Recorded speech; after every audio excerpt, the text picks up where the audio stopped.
Are you wishy-washy when it comes to making decisions in your life? That's what I want to talk to you about today. Because if you are working to accomplish something, but yet your results and your outcome never measure up, the fact may be you've maybe never deeply at the core made the decision to commit to that no matter what. You might have a backup plan, an out plan, or even subconsciously be completely committed to something different. Because here is what I know is all the major changes and transformation happened in my life when I became so committed to that change that I was not going to accept anything less than making that happen. But the other things I've worked to change in my life where I don't quite get the result I'm looking for, I know deep down I'm not committed to that 100%. Or there might be even a deeper commitment underneath that is what I would call an underlying commitment, something I'm even more committed to in that moment.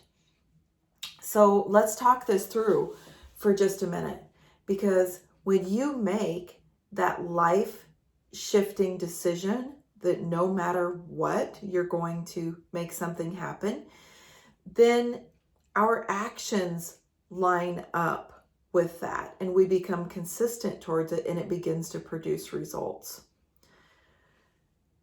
Maybe it's wanting to be in better physical health. Maybe it's wanting to develop a business, or maybe it's wanting to attract a partner into your life. So when you look at the actions that you're taking in your life, what do those actions say? Do those actions say you're committed to what you think you're committed to? Or do those actions say you're committed to something else? Right now, we're in our quarantine situation, and I know many people are experiencing something that I've been experiencing when we come to eating right now, where we're at home. And I have been committed to a health journey. And during this quarantine time, I found myself eating things that I wouldn't normally be eating. And I've had to ask myself, okay, have I really committed 100% to that journey of health? Or what am I more committed to right now? And honestly, for times right now, I'm a person who has been an emotional eater, someone who eats for comfort. And there's been some times right now where I've been more committed to having the comfort of that, eating that food, or the perceived comfort that it brings, than to my own health. And so in the long term, we have to look at our actions. It's not necessarily one day, one moment, what our actions are, but it's over the long run. What are we going to consistently continue to do? People make New Year's resolutions. They say, oh, I'm going to do this. I'm going to join the gym and I'm going to get in shape. And how long does that action last? 7 days, 14 days, 21 days, maybe not even that long. So they're saying they're going to do that, but their heart is not committed and connected to doing that.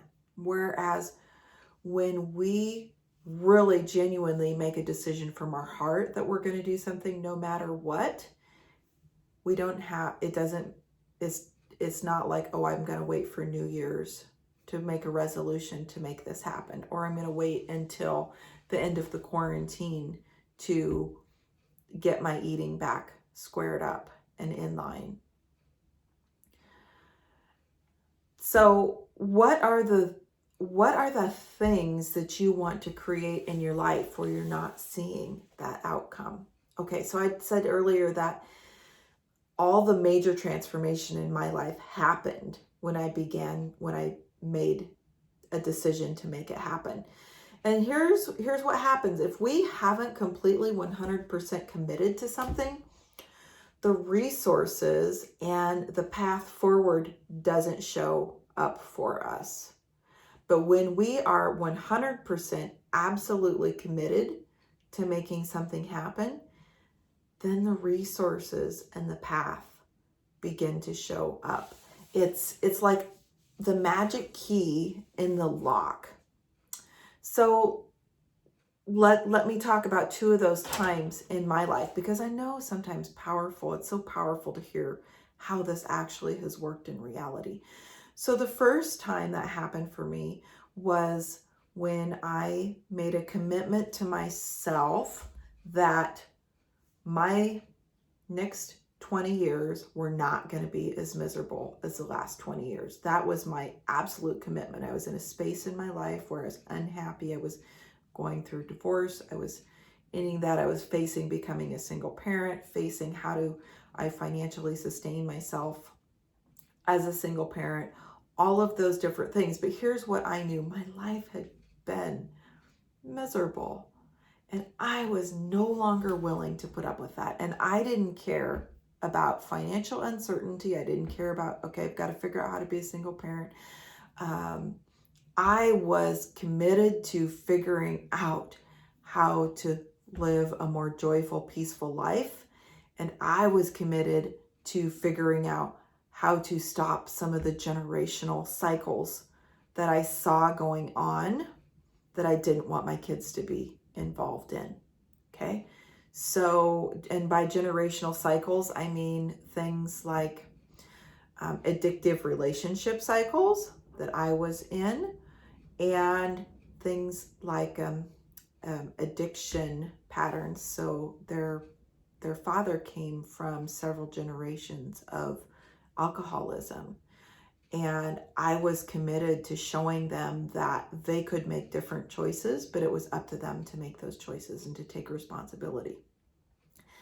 So when I made that decision that I was not going to accept the way things were, I didn't know how that was going to look. I didn't know how I was going to figure it out, but I was determined to do that. And all of a sudden, then I say all of a sudden, but because I was now looking and watching and going to make a way happen, resources began to appear that helped me forward on that journey.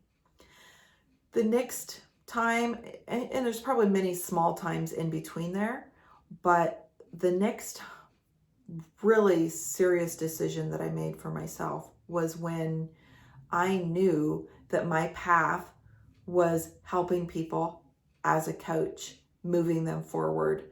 And it no longer served me to be working in the corporate world at the job that I had. I had loved my job. I had been there for 15 years. I absolutely loved the people and moving the people forward and doing what I did. But I knew that it was now time for me to move into a space of aligning my gifts and talents 100% with my work.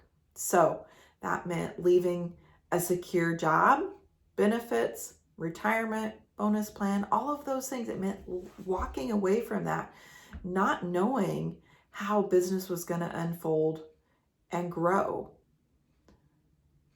So, but being committed to that, being committed to me and being committed to what I know deep down inside is my truth of being in the world and showing up in the world to help heal and connect people and help them to create their authentic Eiffel Tower size goals and dreams. I knew that was where I was meant to be. And so then making that decision to know that, okay, the road is going to rise up to meet me on that path. Making that decision, taking action on it, allows the universe around us to then bring things into our path to support us in that. But if we always keep a backup plan of like, well, if this doesn't work out, then I can go do this or I can go do that. We're not 100% committed. And the difference between being 100% committed and 95% committed is what you're going to see in your results. If you're not completely committed, then you're not going to get the results that are completely committed results. So, where are you not seeing the results that you would like in your life? And sometimes it takes working with a coach, it takes working with someone who understands this stuff to help you dig down deeper and see what are you unconsciously committed to, and how do we shift that and reshape it so that you can now be in 100% authentic alignment with where you're meant to be.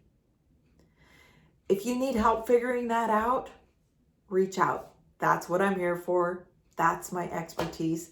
And I would love to hear from you.